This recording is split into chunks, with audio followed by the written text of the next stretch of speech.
بسم اللہ الرحمن الرحیم۔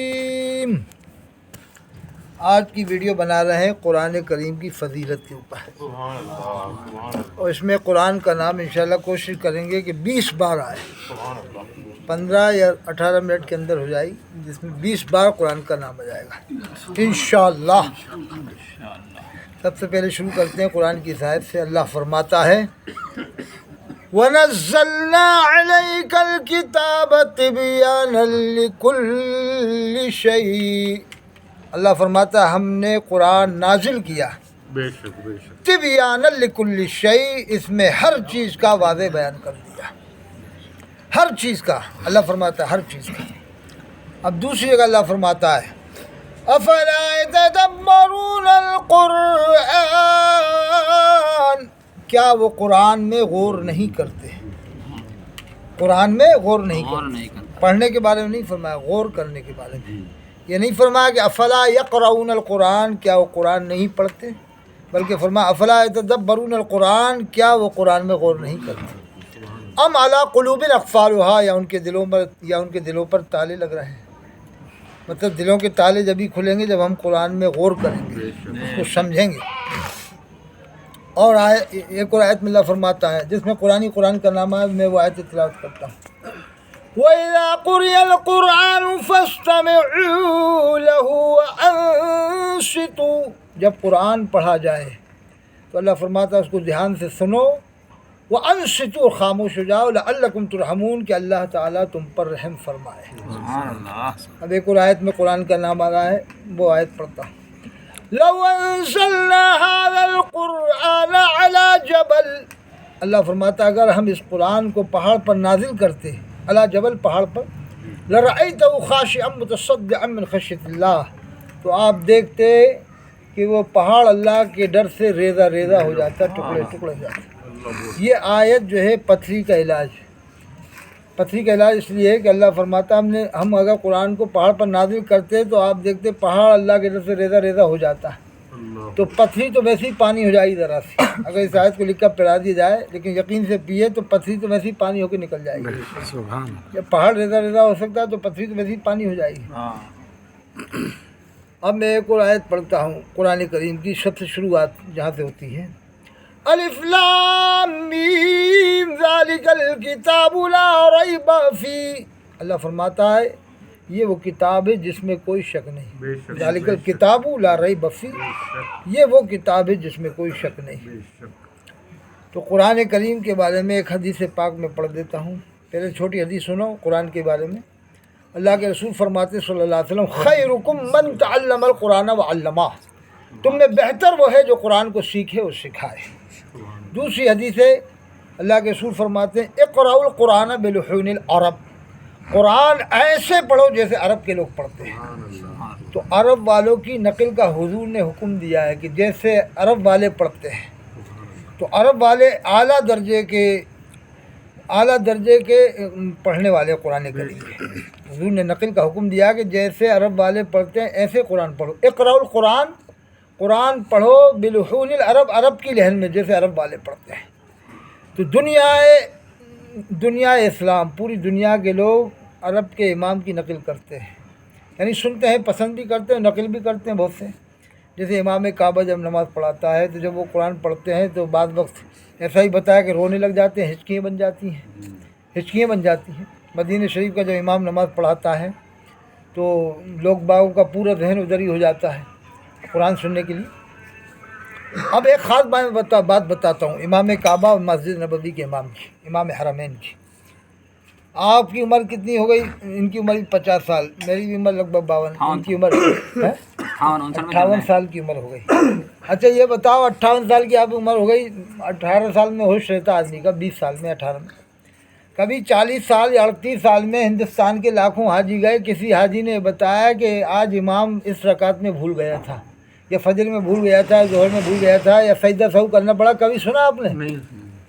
یعنی اس کا مطلب یہ ہے کہ کتنا وہ دماغ سے نماز پڑھاتے کہ انہیں سجدہ سہو کرنے کی بھی ضرورت نہیں پڑتی۔ اور کبھی آپ نے یہ بھی سنا کہ آج تراویح میں امام کو لقمہ دے دیا فلاں حافظ نے، کبھی سنا؟